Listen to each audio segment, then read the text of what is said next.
And thanks everybody for attending on this cloudy afternoon, wherever you may be in this time of social distancing. I hope that the pictures that I've interspersed in this presentation today of some bright, colorful tulips will bring some warmth and happiness to where you are in a time of uncertainty. Today I am talking about preventive care for individuals with dementia. And happy to take burning questions while we go, and otherwise we'll give some time at the end to answer questions. I have no financial disclosures. The objectives of today's talk are to, hopefully by the end, have you being able to describe the prognosis of someone with different type of dementia, to be able to know the definition of the term horizon to benefit and be able to identify what the horizon to benefit is of many common prevention plans, and then also to be able to focus on the advantages of having a patient-centered approach to coming up with prevention plans for people with dementia. I thought I'd start off with a case today. I had a recent patient encounter that really got me thinking about this topic. I had a 74-year-old gentleman who presented to my outpatient clinic. He had a history of hypertension, hyperlipidemia, benign prostatic hyperplasia, and COPD, as well as a recent diagnosis of dementia, with a MoCA of about 18 out of 30, putting him in a moderate dementia space. He came into clinic with his wife, who he's lived in a two-story home with for the last 30 years, and is currently independent in his activities of daily living, but is starting to require some additional assistance with things like finances and driving, as well as having a little bit of trouble with function with some falls this last year. He is a historic smoker, has no documented goals of care yet, and his wife's focus in this appointment was on some common preventive care measures that she felt needed to be scheduled, in particular his colonoscopy and his prostate test. And in the notes from the provider that forwarded him to me from their clinic, not only did they say that they hoped that I would be able to help him with his dementia, but they were particularly frustrated with the patient's wife's what they felt like was a misfocus on common preventive care measures. And they felt that there was a gap between what they saw the patient needing and what the wife saw the patient needing, and wanted me to help address that. And I thought that that fit perfectly with what we're hoping to talk about today. At the start of the lecture, I'd like to go through a series of concepts to frame the preventive measures we're going to talk about. And the first concept I want to talk about is that of a prognosis. I wish that we were all in person so I could get a better sense of how many of you have attempted to discuss prognosis with patients. It's a really interesting thing to attempt to do. There are a couple of tools that I have used with clinic patients in particular, and so I thought I'd share those links with you here. And then I'm going to show you a couple of slides from each of those prognosis tools. But discussing prognosis with patients being the forecasting of a likely course of their disease, and in particular, a likely course for how long their lifespan has remaining. The first tool is something that comes from the University of Pennsylvania, and is a tool that is more general than the second tool, but I think is more patient friendly. And so if you were going to share a prognosis tool with somebody and not be there to do it with them, I think that this is a tool that most patients could do on their own. And if the kinds of questions that get filled in are the patient's gender, their race, their age, weight and height, their education, their marital status, their income, how often they do exercise, and then whether they have diabetes, smoking, and alcohol history. So no other clinical history going in here. I filled this in for our particular patient, and you can see that based on some very generic measures, not including his dementia diagnosis, this gives him a estimated lifespan of 90 with a 75% chance of at least getting to the age of 83. And so that is somewhat useful, but less, I think, useful than this ePrognosis tool, which does take into account, depending on which subtool you use, some aspects of people's clinical diagnoses. The ePrognosis tool allows you to dictate where you are doing the prognosis from, and whether or not this is an outpatient visit or an inpatient visit, and whether or not you're looking for a prognosis over the short run or for a longer period of time. The 1-year diagnosis takes into account this GAGNI index, which was based off of community dwelling adults over 65. And you can see from the top part of what I've cut out here from the tool does ask if the patient has a diagnosis of dementia. You can see that in this case, it's predicting that for our patient that I shared with you, he has a 1-year mortality risk of 7.8%. I also filled in his data looking for prognosis over a longer period of time. And in that case, this tool is using a Lee-Schonberg index that also asks questions that are related to function and dementia. You can see here that there's specific questions about whether or not there's need for help with ADLs, and whether or not there's need for help with some IADLs here, and whether or not that's based on memory specifically needing help. Our patient's prognosis here, risks of mortality, you can see go upward with time, with about 40% risk of death in 5 years, 60% in 10 years, and 80% in 14 years. So an interesting tool, and tools that patients themselves can choose to use if you'd like to walk through that with them.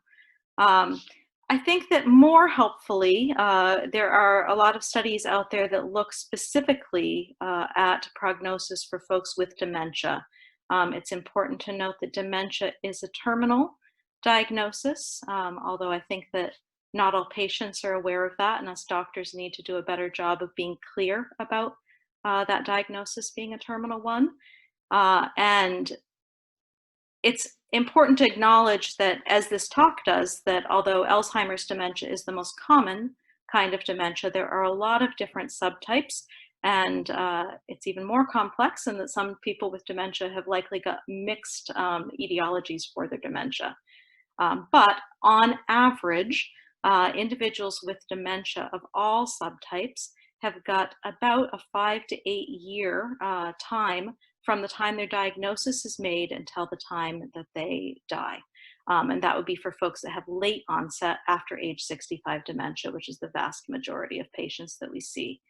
I will point out that literature does indicate that folks with vascular dementia often survive for a shorter time, often due to their own risks of their metabolic risk factors for heart attacks and strokes. There was a recent, really large study in Sweden that tried to look more closely at different dementia subtypes and their risks of death. For those of you who are less familiar with Kaplan-Meier curves, the y-axis is a measure of survival starting up at the top of the Y with 100% survival, and then going down in this case to about 40% survival on the bottom. And then the x-axis is times passing in days, going all the way from 0 up to about 2,000 days or 5.5 years.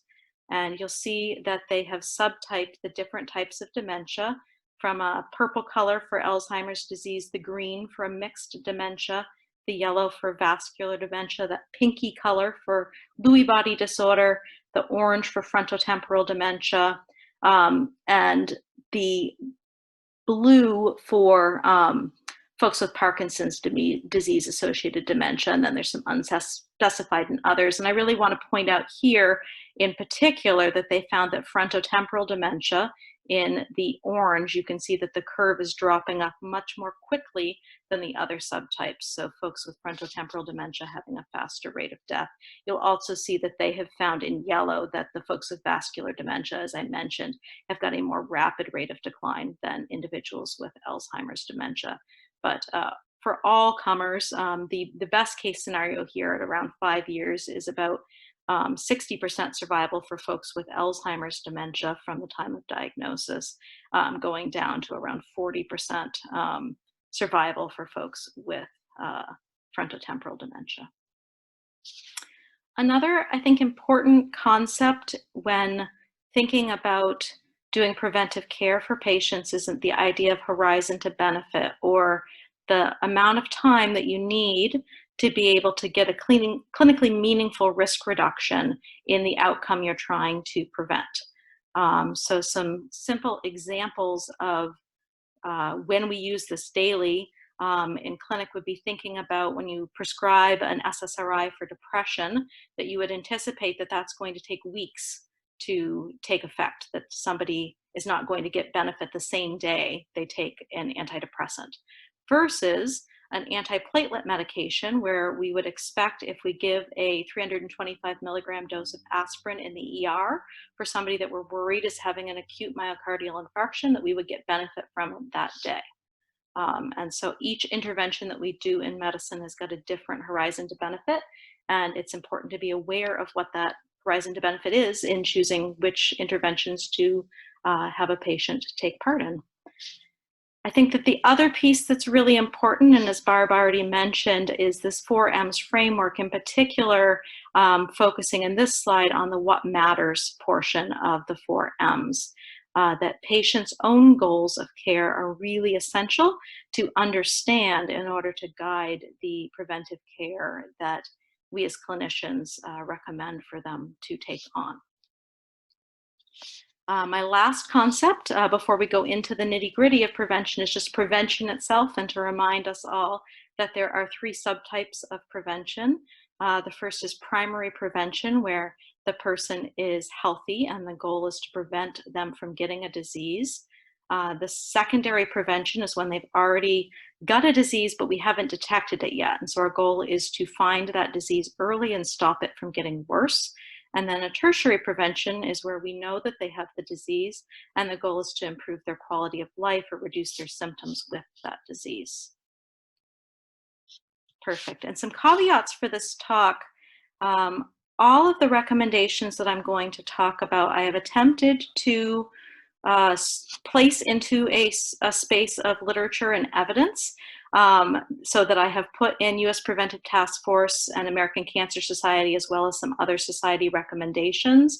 But I do want to acknowledge that the individuals that we're talking about, folks with Alzheimer's dementia and other associated dementias, are often excluded from the research that supports these guidelines, and that some of the recommendations that I am sharing rely on both expert opinion and then also my own personal clinic experience in working with a stable of really excellent geriatricians here in Seattle, both at the VA as well as the University of Washington.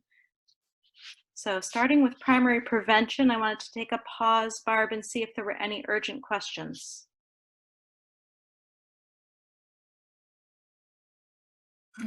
I have a question, not necessarily urgent, but one of the attendees said they had a CTE dementia lecture earlier today and asked if there's any prognosis work for these patients who are usually young to very young. I'm not aware of that information. I'm happy to look for that, but I did not research that for this talk, and I do not have those patients in my current practice. It may be in part the geriatrics clinic at the VA is a very busy clinic, and so it gets cut off to mostly be patients that are older. And so I happen to not see clinically patients with CTE, although I realize that they are at high risk of getting dementia, and certainly the VA with all of the more recent and young veterans having a lot of shell shock and things, traumatic brain injury, that we are likely going to see more of them. So I do not, I'm not able to speak to that, but be happy if you wanted to send me the email address for the person, I'd be happy to look for some information and provide that. Okay, then I think that's it. I have somebody who's raised their hand, and if you can just, if you have a question, put it into the chat and we'll get to it. I think that's it right at the moment. Perfect. So let's talk a little bit about primary prevention. And I do want to emphasize that we could have had an entire lecture today on ways to prevent getting dementia, and that is not the focus of this talk, and that's not where I'm going to spend the majority of my time. So I'm going to instead talk about more broad preventive measures that impact folks with dementia, but are not particularly about preventing getting dementia. So the first section is around vaccinations. For folks that are over 65, a tetanus shot once every 10 years with a Tdap if the individual is going to be around small children, a 23-valent pneumonia, and a 13-valent pneumonia, a yearly influenza vaccine, and then a shingles vaccination are all recommended. The 13-valent pneumonia vaccination has had some increased limitations put on those recommendations more recently from the CDC, in particular emphasizing that adults should have conditions that weaken the immune system, a CSF leak or a cochlear implant. I think it's important to call out that the CDC does indicate that folks who live in nursing homes are at higher risk than the general population and should be considered for this vaccine. All of these vaccines have got a horizon to benefit that is under 5 years, and all of them should be considered if within the goals and preferences of the patient in front of you are completely reasonable to give to your individual with dementia.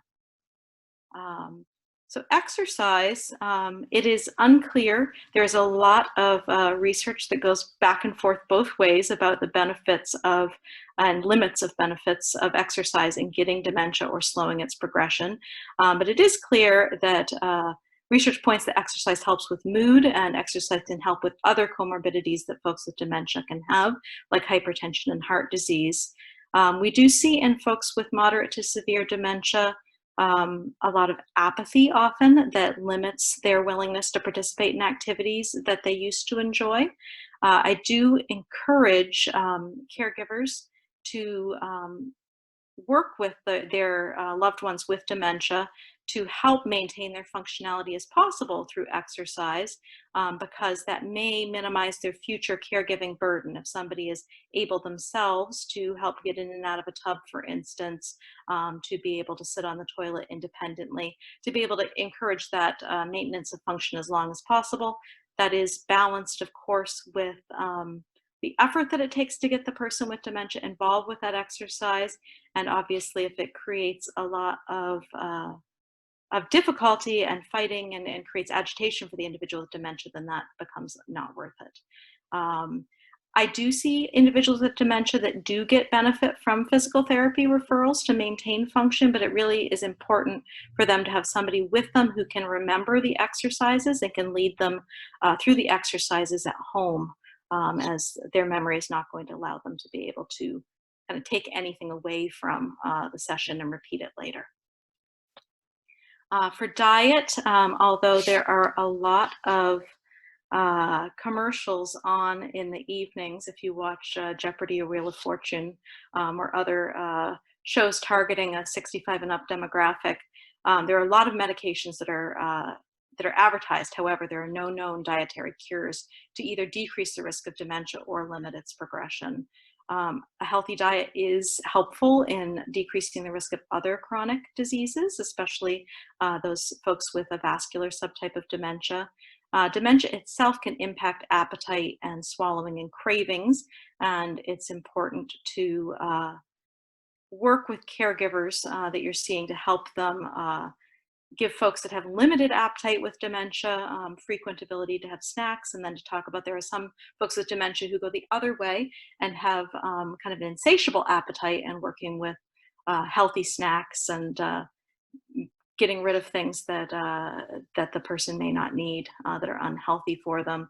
And I think it's always important to call out that feeding tubes are not recommended in a dementia population, either to minimize aspiration or extend individuals with dementia's lives. So another stopping point here, going into the meat of our talk, was secondary prevention. Any other questions that arose from primary prevention? Not at this point. I think everybody's used to asking questions at the end, so. But I can keep going. Secondary prevention. So here we have the indication that somebody is already potentially has a disease that's forming, and we're looking to see if we can catch it early and stopping it from getting worse. So breast cancer, the U.S. Preventive Task Force last commented on this in 2016 and had recommended annual screening for folks, biannual screening for folks 50 to 74, and indicated that there was no evidence once women hit 75. The American Cancer Society is more extensive with their recommendations, so wanting an annual screening instead of biannual, 40s and 50s, with the opportunity to transition for patients that are agreeable to it to a biannual screening at 55, and then to continue if health is good and life expectancy is 10 years or longer. And I would point out that for most individuals with dementia, as we discussed with their prognosis just from the dementia itself and not from other comorbidities, they would not be within that category. It is also important to note that although several years ago, breast self-exams and clinical screening exams were recommended, more recently, both of those things are not recommended and are not found to have enough evidence of the time that they take to do in clinic and the benefit they provide to patients. Prostate cancer. There is the U.S. Preventive Task Force has indicated for folks under 70 that it's a shared decision-making process, and for folks over 70, they should not be screened. The American Cancer Society again has pointed out that if you are 50 and older and have a 10-year life expectancy, it should be a discussion to have with the patient. And again, this 10-year horizon of benefit here from screening to getting benefit if a cancer is found and treated. Colon cancer, the U.S. Preventive Task Force recommends screening folks up to the age of 75 and then having shared decision-making between the ages of 76 and 84, and recommending against screening for folks who are older than 85. And screening typically in an urban area, and I understand that in some of our less urban areas there are other methods, but in an urban area, typically FOBT or FIT tests yearly or colonoscopy every 10 years, or more frequently with risk factors are the screening recommendations. The American Cancer Society, again, is pointing to this life expectancy of more than 10 years. And shared decision-making over the age of 75, and have the same cutoff of older than 85 should not get colorectal cancer screening. I want to point out here that unlike breast cancer and prostate cancer screening, where with breast cancer you're having a mammogram and prostate cancer you're using a PSA blood test, here with the colonoscopy in particular, or other modalities of screening that require anesthesia to do them, there is additional risk to somebody with dementia. So not only do you need to consider the horizon to benefit here for somebody with dementia and acknowledge that they likely do not have a life expectancy of more than 10 years, but also you need to acknowledge the risk to them of getting anesthesia and the risk to their already sensitive brains and risks of delirium incidents. And so that's a particular risk for them, and that's something I talk at length with patients and families about who feel really strongly about the individual getting colon cancer screening. Lung cancer screening, the recommendations from the U.S. Preventive Task Force are from 2014, and those extend from ages 55 to 80 with a history of a 30-pack year history and who are either still smoking or quit within the last 15 years. I do want to point out in particular that the data in this area is very limited in the population that we often see with dementia, that the study itself that supported this recommendation only enrolled adults up to age 74, with only 10% of the adults enrolled being over the age of 70. And the original study excluded anybody who was unlikely to get a lung cancer surgery if a lung cancer was found, or excluded those that had conditions that gave them a substantial risk of death in the next 8 years, which, as we've discussed, would likely include anybody with dementia. The U.S. Preventive Task Force very clearly states that screening is likely not appropriate for patients with substantial comorbid conditions, and particularly those at the upper end of their screening range. The American Cancer Society is more limited in their age spread, where they recommend and specifically say 55 to 74 and good health, with a similar smoking history as above. And I think that this is a really complex discussion to have with patients, but generally folks with dementia should not be being considered for lung cancer screening. Cervical cancer, U.S. Preventive Task Force has said that screening can stop once a woman reaches 65 if she's had appropriate screening tests in the past, which would be 3 negative tests in a row, or having a hysterectomy that included the cervix and no history of abnormal pap smears. I think it's important to point out that once screening is stopped, even with new sexual partners, which can be common with older adults and older adults with dementia, that screening should not restart because of the incidence of a new sexual partner. So in summary, cancer screening in dementia, given the average prognosis of 4 to 8 years for individuals with dementia and a horizon to benefit at 10 years for most of these interventions, cancer screening should be discouraged in your patients with dementia. And as I indicated before, any procedure that requires anesthetic is particularly dangerous for this population, and should be discussed on top of that for patients whose preferences remain getting this kind of cancer screening despite professional recommendations. Osteoporosis, on the other hand, is a screening, a secondary screening measure that I do recommend for many patients with dementia. The U.S. Preventive Task Force recommends screening in women who are 65 and older and feels that there's insufficient evidence for men.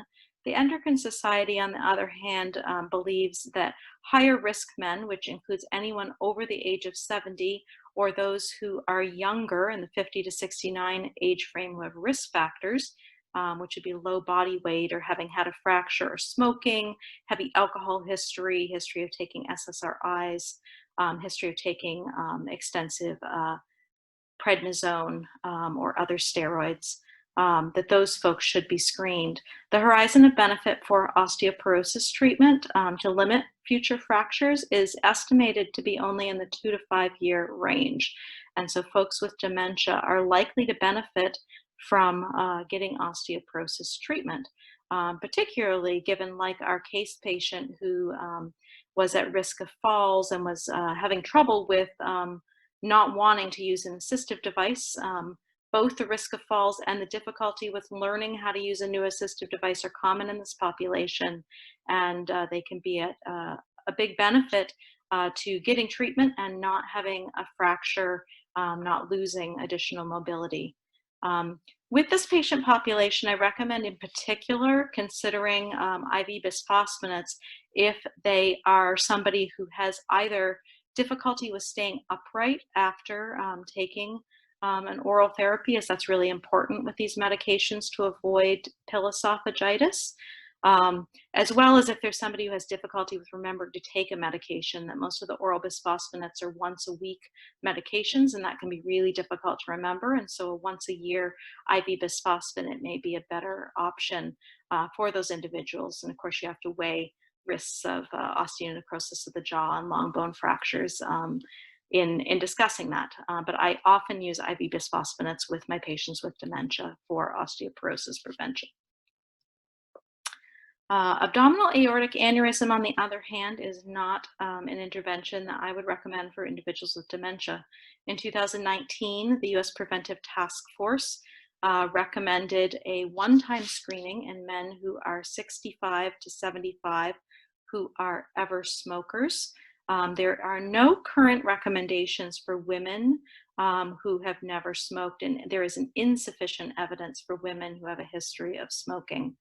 I will point out that I think that this recommendation is something that is going to change over time, that current recommendations are based on open surgical procedures, which obviously have a lot higher mortality associated with them. There are a growing use of endoscopic approaches that are lower risk. And may end up changing future U.S. Preventive Task Force recommendations. But at this time, individuals with dementia are likely to not have progression of their aneurysm and are likely to have significant morbidity from getting the anesthesia and surgical repair of any aneurysms that are found. Hearing loss screens are something that I often do for my patients, despite the U.S. Preventive Task Force finding insufficient evidence to screen for hearing loss in adults who are age 50 and older. In particular, I find myself often screening for hearing loss in folks, unlike our case study, but folks who are at an earlier stage of dementia, where I'm trying to figure out if their presentation is really dementia or if it might be a pseudodementia from something like hearing loss, where they're not able to hear what's around them, they're not remembering what's being said because they didn't hear it to begin with. As hearing loss can impact both attention and memory, and can also impact somebody's ability to perform well on a MOCA exam or a mini cog exam in the clinic.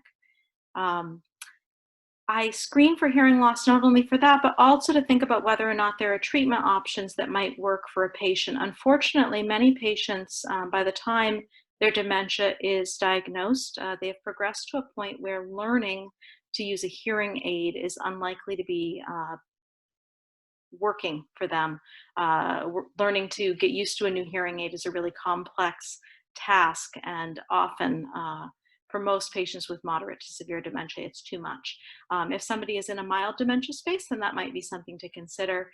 However, folks with moderate to severe dementia can still benefit often from getting a pocket talker. I'm lucky at the VA that I'm able to give these out in clinic, but for folks who don't have a big prosthetics department like we do, these are relatively inexpensive devices, and the veteran, the patient can just wear the earphones and be able to have the speech around them be magnified, and that can help a lot with communication.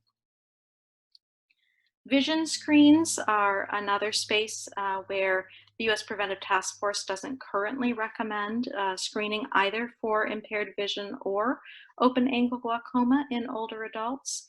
I do often do vision screens in my clinic, mostly in the setting of fall prevention, where the CDC STEADY campaign, which has got some wonderful fall prevention recommendations and screening recommendations, vision screens are on the list of things that they recommend. And so I often find myself making sure that the patients that I'm seeing are not at risk of falls because of their limited vision. Much like hearing aids, if somebody has got advanced dementia, learning to use glasses for the first time is unlikely to be of benefit. But in mild dementia, it may be an intervention that's worth considering. Hypertension is an area of medicine that is under hot debate. The current American Heart Association guidelines are from 2014, and we're actually a step back with blood pressure goals to make them more permissive for folks over 60, indicating that the goal in general for all comers is to have a blood pressure less than 150 over 90, and if you have a history of diabetes, to make that goal be less than 140 over 90. The Sprint Senior trial and its associated parent Sprint trial in 2016 created a large amount of press. I want to point out in particular that even with this senior trial, which looks specifically at the patients who are older than 75 in the Sprint trial, that the trial showed that there were better cardiovascular outcomes for patients with a blood pressure goal of less than 120, and they compared that with a standard of care of less than 140. They did find that there were similar rates of falls and orthostatic hypotension, which are two outcomes that we geriatricians worry about when driving a blood pressure lower than 120. But I want to point out to the audience at this lecture that anyone with dementia, as well as anyone with a substantial number of comorbidities, were excluded from this study. I think that it's important, in particular with folks with dementia, to think about the gains that you are achieving in lowering blood pressure, which often have got a horizon benefit that are longer and are often about decreasing stroke risk and heart attack risk that are likely to happen over the long term. It is folks with dementia at a high risk of falls. Hyponatremia can worsen the cognition of somebody with dementia. And in particular, I see a lot of folks on diuretics that increase somebody's risk of getting an acute kidney injury, as well as increase somebody's risk of falls with going to the bathroom frequently. Other things to watch for folks with dementia when deciding whether or not to change their blood pressure regimen or to start a blood pressure medicine is to be aware of when the blood pressure was taken and how it was taken. I know in my clinic that often patients' blood pressures are taken right as they first arrive in the clinic and have had quite a lengthy process of walking in from the parking garage to our clinic, maybe agitated by getting into clinic and all of the different folks that they're seeing in white coats. And so trying to get a sense of what their blood pressure is like at home versus in the clinic can be really important. Another thing that happens quite frequently with folks with dementia is weight loss over time as food becomes less interesting and muscle mass is lost with more sedentary behavior. And as folks lose weight, often their need for blood pressure medication decreases. And so I would say that more often than not with folks with dementia, I find myself tapering off blood pressure regimens or changing blood pressure medicines away from diuretics and to other blood pressure medication classes, particularly calcium channel blockers or ACE inhibitors and ARBs as blood pressure medicines that I often choose.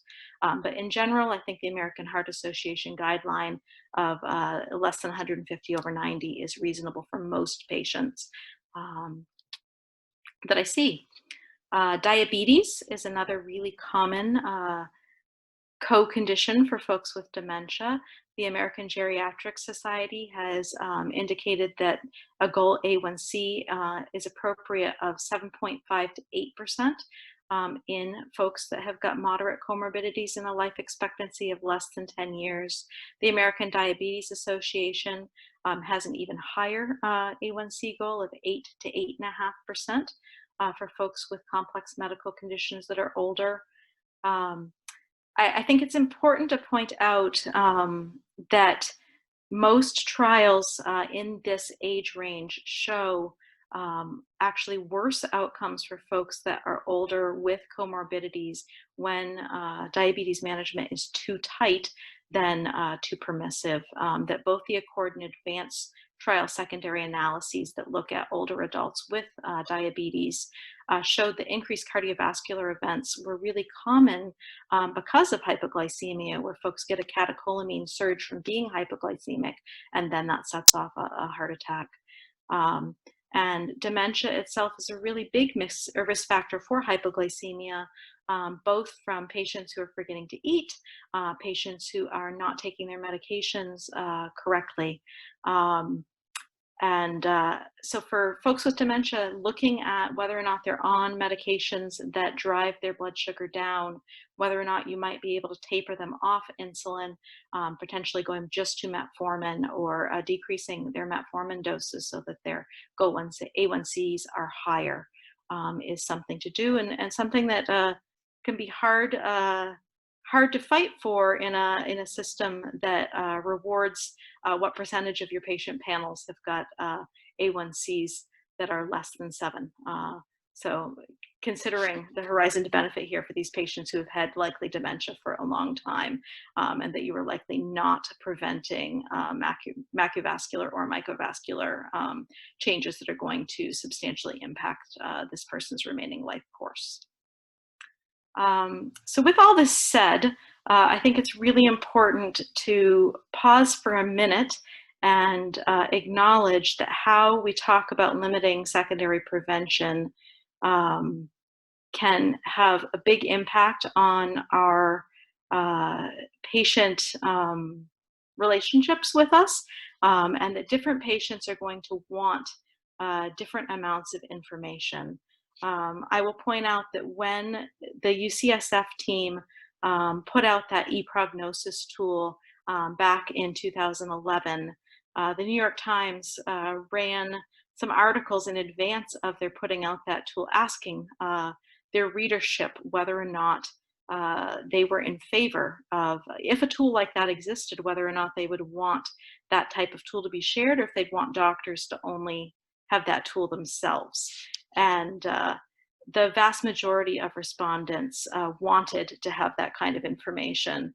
The UCSF team did a study themselves looking at how many folks wanted to be told prognosis, and in their own study they got about 2/3 of patients responding wanting to know.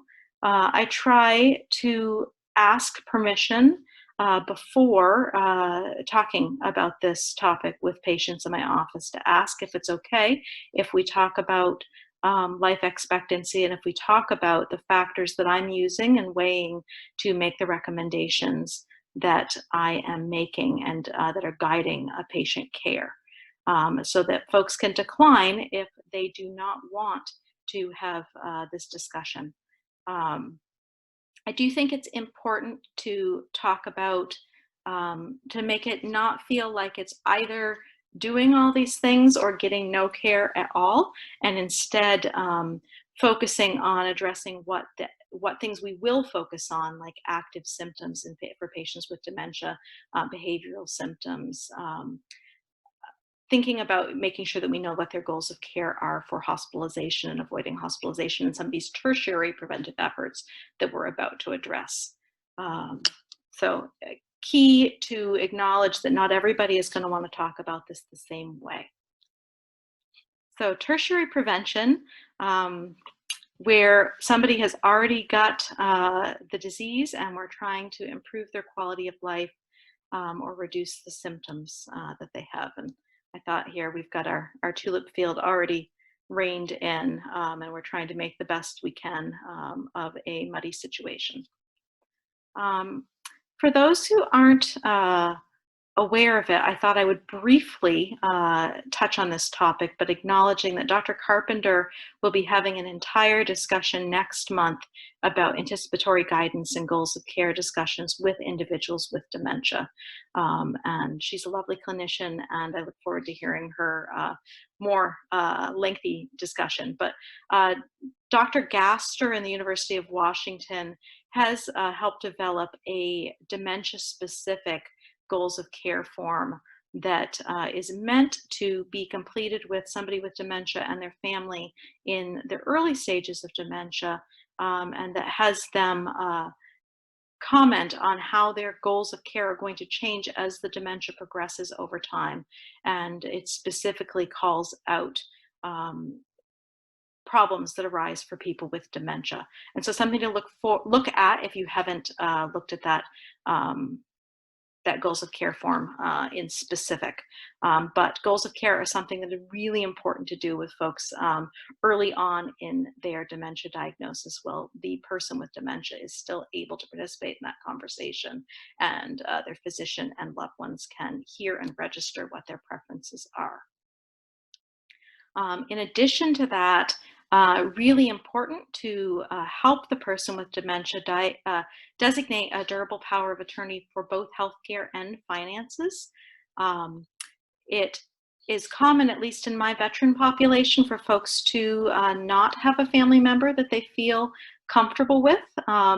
And it's important to help brainstorm with individuals with dementia that it does not need to be a spouse or a child, and that in fact many people feel more comfortable with folks speaking for them that are friends or ministers, so that it's not as limited a scope as many people think of, but that it's really important to have somebody speak for you when you don't have the capacity to speak for yourself. It's also really important to establish somebody who can help with finances when you're no longer able to handle those finances yourself.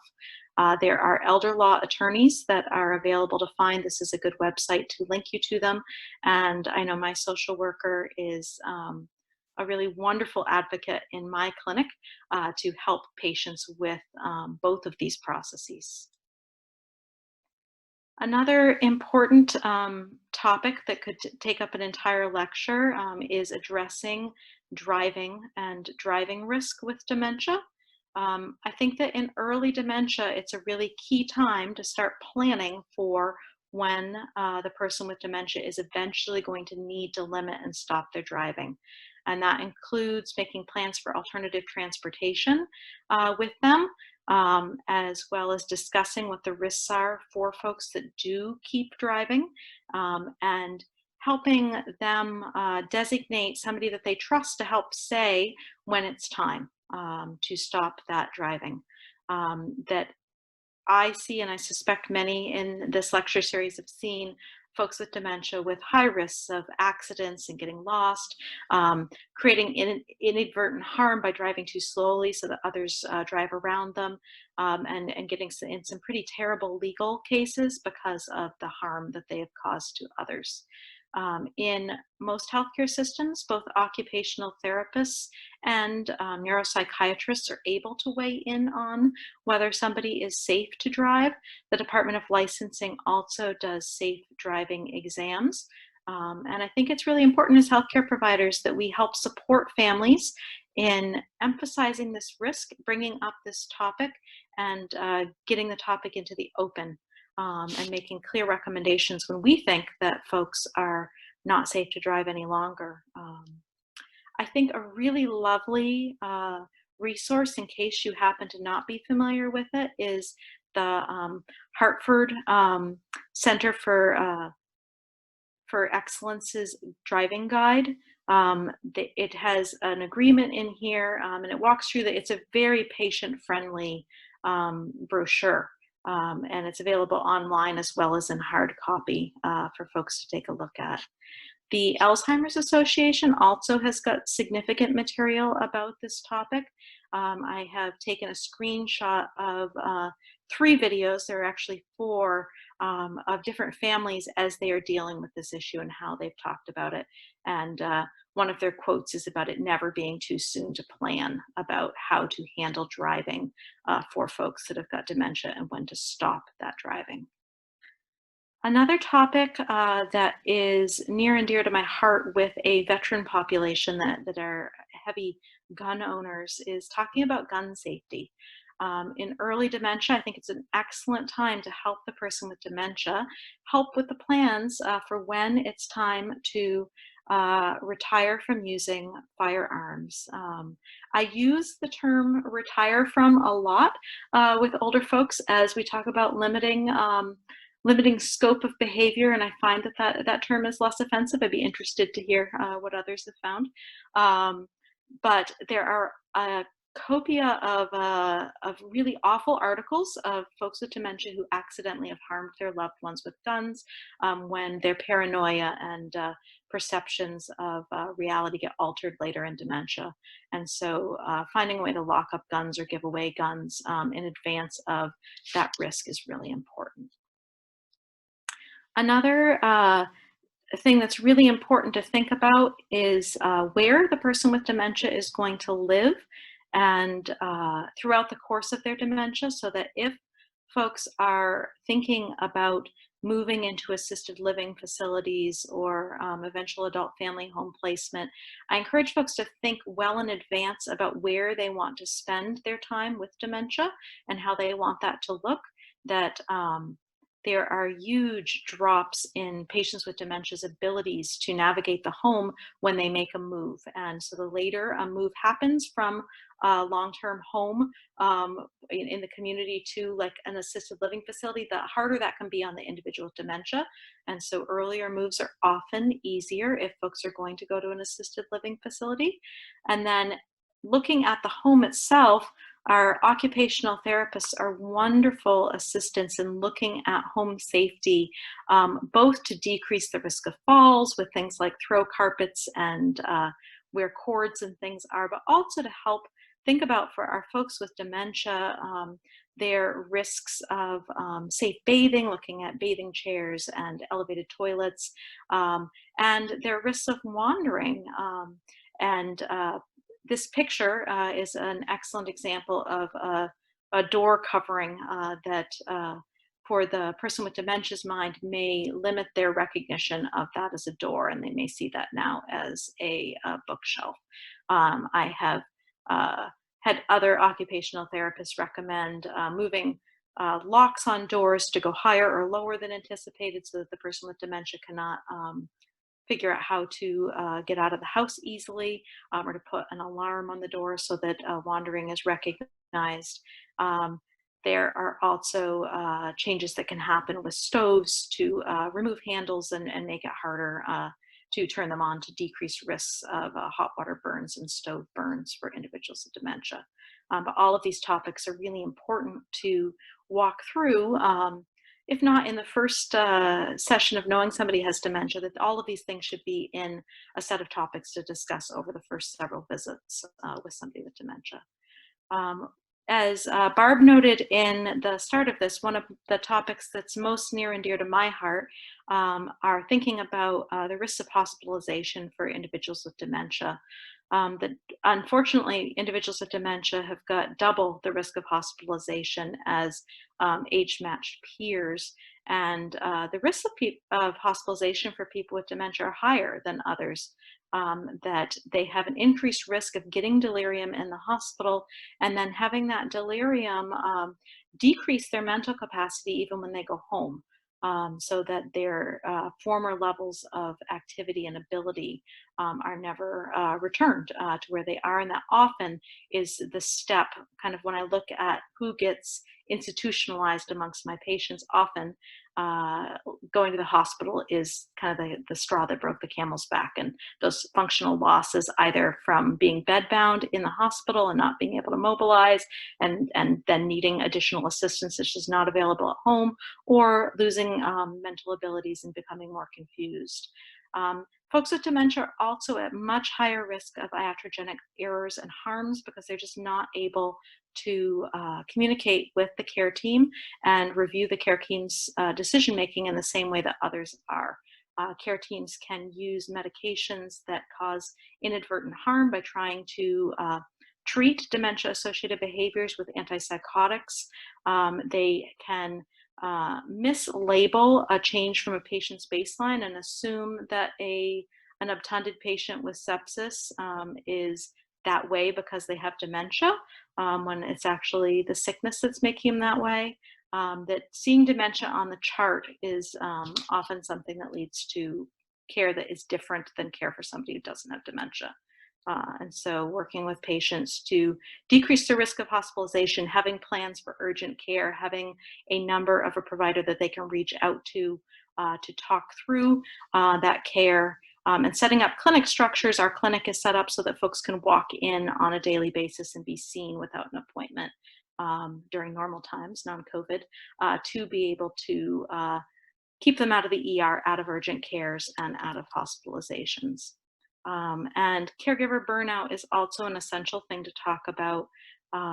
As I'm sure most of you are aware, caring for patients with dementia is a very difficult and generous thing to do. And unfortunately, folks that care for people with dementia are at higher risk of other medical conditions, including dementia. There are a large number of resources out there to help folks with caregiving burden, and it's important to help establish those links for caregivers early on in their dementia person's care. That the Alzheimer's Association, our area agency on aging, that can link folks to adult day health programs, respite, and caregiver support groups, and the University of Washington's Memory Brain Wellness. I've clipped a little this April 10th at 11 a.m. Was an example of something that they were doing, that they're holding online Zoom sessions during COVID-19 to help family caregivers still be able to reach help, which is a great thing. So in review, dementia is a terminal illness. On average, the prognosis from a diagnosis of dementia to death is a 4 to 8 year diagnosis, with a slightly faster timeline to death anticipated in folks with frontotemporal dementia and vascular dementia. If the horizon of benefit for a preventive therapy is longer than 4 to 8 years, like most cancer screening, then it's unlikely to benefit patients with dementia. And so with the patient that we talked about at the start of this lecture, a great deal of that first appointment was seeking permission to talk about what it meant to have dementia and the prognosis associated with dementia, and then moving on to explaining why the patient's wife's priorities were different than the priorities that I saw for caring for that patient. That just because someone has dementia does not mean that they do not qualify or are not appropriate for all preventive care. So things like osteoporosis treatment, or providing anticipatory guidance, as we just talked about with all of the tertiary prevention, to enhance safety and quality of life living with dementia, are particularly important. And mixed in all of this is that it's really important to keep at center that person's goals. So talking with a person with dementia early so that you can learn those goals while they're able to express them, and their family's goals should be front and center for any medical decisions that we make. Thank you so much for your attention, and I welcome any questions that you have.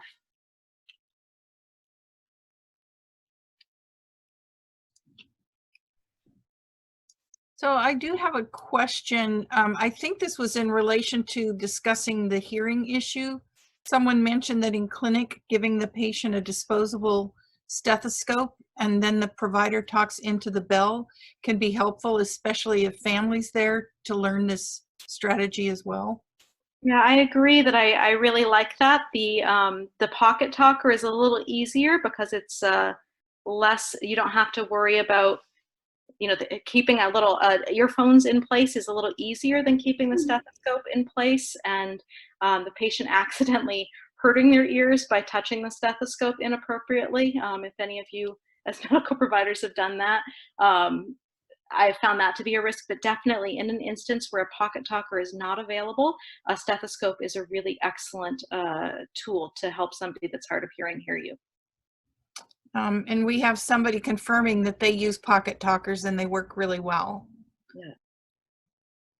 Yeah, they're available in the University of Washington and the VA's health system for if your loved one or you happen to be in the hospital. All of those inpatient settings have got them available to borrow while patients are inpatient as well, to be able to be used.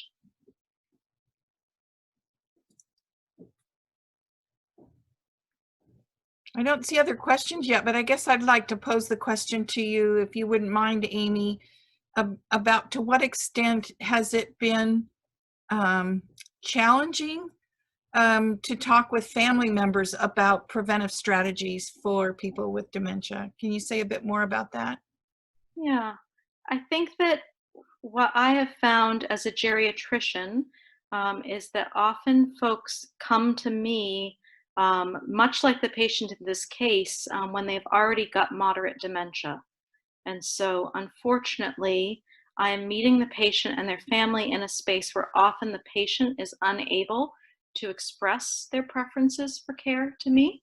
Um, and their loved ones often feel like they haven't had substantial enough conversation with the patient about what those preferences might be.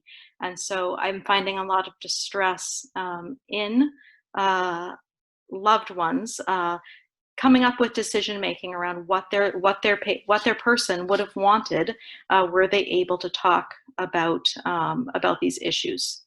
So that we often use thinking about, did your loved one comment about how their mom or their dad passed away and what they liked or didn't like about that, or other friend experiences to guide things.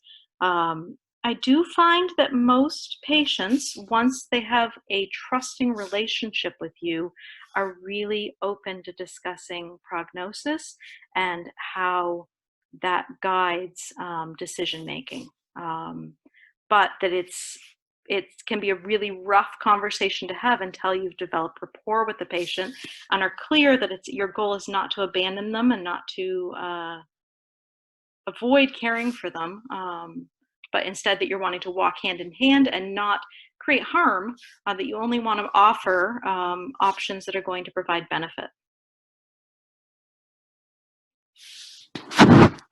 We've been asked if you have any other updates on the case that you introduced at the beginning.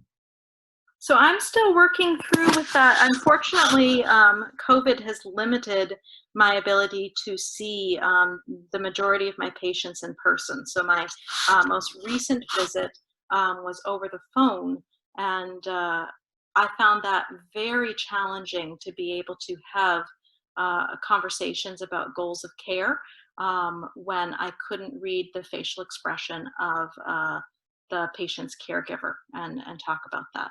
And so in my case, we talked about what PULSed forms were and what advanced directive forms were.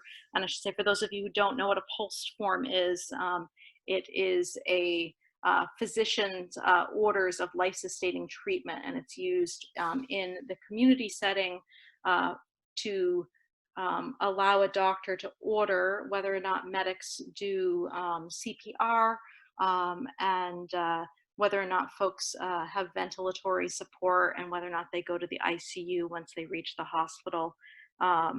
And advanced directive forms document usually a durable power of attorney for healthcare, as well as some broader healthcare goals. And so I introduced both of those ideas of what those documents were and talked broadly, but we did not get as far as I think we would have in an in-person visit. But we at least have gotten to the space where the patient's wife is understanding that a colonoscopy and a PSA are not going to be helpful for her husband, and then instead the things we need to focus on are things like establishing what the goals of care are going to be, so that if he becomes ill, that we know what he and she would want to happen. So someone's mentioned that elders desire independence, and they've observed dramatic decline in well-being, both physical and mental, when driving privileges are removed. Is this observation supported by evidence that you've seen?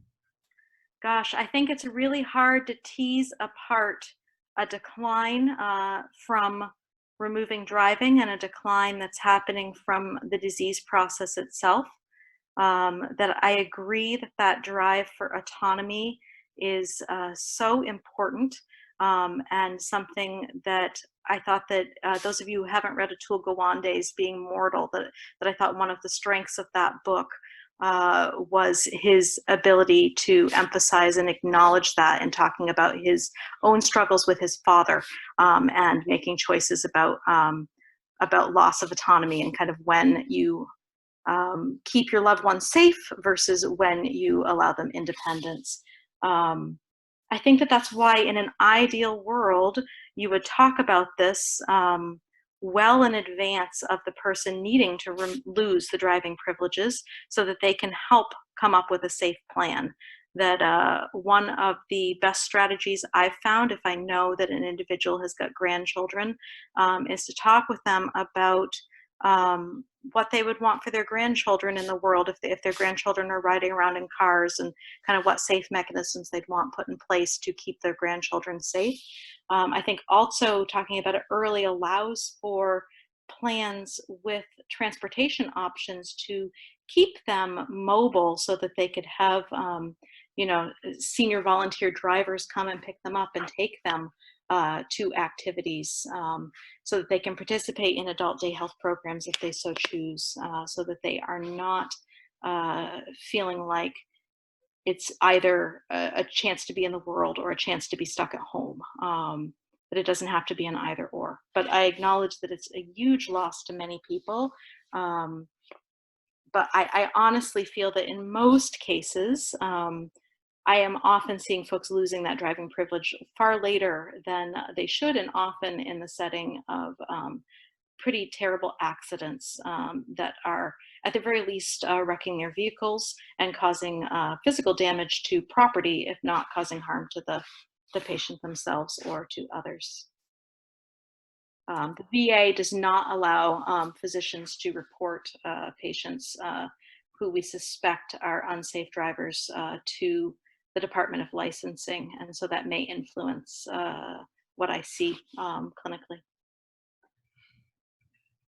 So we've also been asked about ways that older adults can get a pre-diagnosis for dementia. And I think what this means is when some of these preventive strategies are being considered, what kind of screening for dementia might be done for an older adult. Yeah, so that there are, what's happening, so currently screening for dementia is not something that the U.S. Preventive Task Force recommends doing, that there's not evidence of that. Interestingly, combined with that advice was the choice to encourage screening and ask for screening for memory concerns in Medicare wellness visits.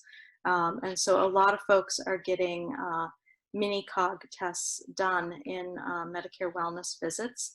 And there are a lot of patients, I'm sure the folks listening to this talk have seen this, who are worried about their loved ones having dementia. We see a lot of folks who fall into a pre-dementia category called mild cognitive impairment, where the person may score out of a normal range on a cognitive test, but still have all of their abilities retained, so that when you ask about their functionality, their activities of daily living, and their independent activities of daily living, that all of those are retained. When you have somebody fall into a mild cognitive impairment space, there's a simplistic rule of thirds that we talk about, where testing in another year, which is usually what we do clinically, that in another year, about a third of the folks who are in that space are still in that space, about a third of them have normalized, and about a third of them have progressed to dementia. That there is nothing that I'm aware of that we can concretely do to limit that spread. What we do try to do is make sure that there aren't reversible factors that we've missed, that the medications that they're on, as we think back to the 4 M's, that we make sure that there are not inappropriate medications that are increasing their risk of cognitive difficulties, like benzodiazepines or anticholinergic medications. Often urinary medicines are high-risk offenders there. And we make sure that they're getting adequate sleep. We make sure that they don't have depression or other forms of pseudodementia. We make sure their thyroid disease is controlled and they're on adequate replacement therapy if needed. So looking for preventable things. And then we just encourage socialization, exercise, and healthy eating. But I'm not aware of specific pre-diagnostic testing outside of folks who have a heavy history of family genetic linked diseases, and there are a subset of folks who have got high risk factors in family dementia, but that is rare. Most folks do not. So you're being asked also if you could please give the book and author reference again, where you noted in relation to adults with dementia declining due to loss of independence in driving. Oh, the Atul Gawande book. I can send you out a link for that if you want. It's Being Mortal is the name of the book. And it's a really lovely, lovely book.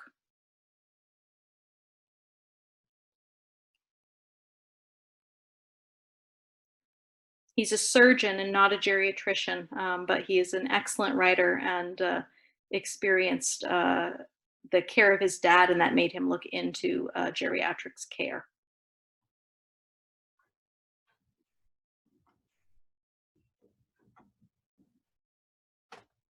So I don't have any other questions unless somebody's in the process of drafting one. Other than I've gotten comments on the chat about it's one of the best speakers and topics, and thanks a lot and love the presentation. So Oh, thank you. yeah, let's see what else we've got here. Great information. So thank you very much, Dr. Thomas, and we will actually see you in a couple more weeks again. Excellent. Thank you, everyone, so much for your attention and questions. Thanks, everyone. Talk to you next week.